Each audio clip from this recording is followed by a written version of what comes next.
For more than a year now, a reporter in Washington, D.C. has been requesting text messages and emails between Circuit Attorney Kim Gardner and people of political influence, including billionaire political donor George Soros. This reporter filed a lawsuit under the Sunshine Law, saying the office promised to get him the information, then later denied him. Now a judge has granted a default judgment.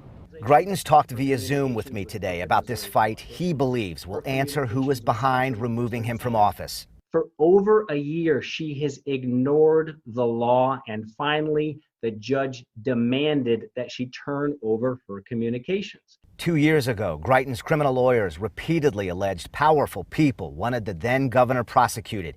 Kim Gardner filed an invasion of privacy charge after Greitens was accused of taking a picture of his blindfolded and bound mistress. Greitens told only Fox 2 this past February he never took a picture, and prosecutors never found one. The case was dismissed. Currently, Circuit Attorney Kim Gardner's former private investigator faces perjury charges for his role in the case.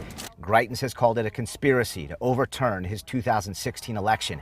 Reporter John Solomon with a website called Just the News has been asking who else was involved. Missouri Attorney David ROLAND filed a lawsuit to find out. My role in this case was enforcing the law. My sole interest was, I looked at it, the Circuit Attorney's Office was clearly not doing what they were supposed to. They've asked for Gardner's communications with attorney Al Watkins. Watkins released secretive recordings revealing Greitens' affair after accepting $120,000 in cash. Scott Vaughn, a convicted felon who runs an online political website, he said the $120,000 was his money.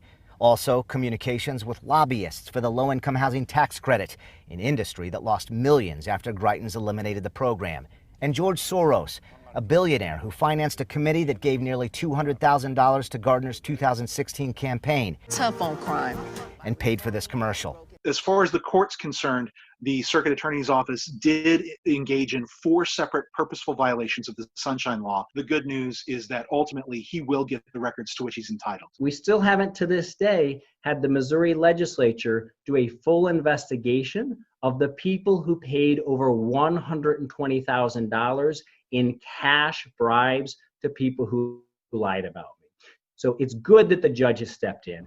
A spokesperson for the Circuit Attorney's Office said she would get me an answer, but we're still waiting on that answer. Open up the Fox 2 app and look for this report where you can read this default judgment and find out what soon may become public. For the Fox Files, I'm Chris Hayes.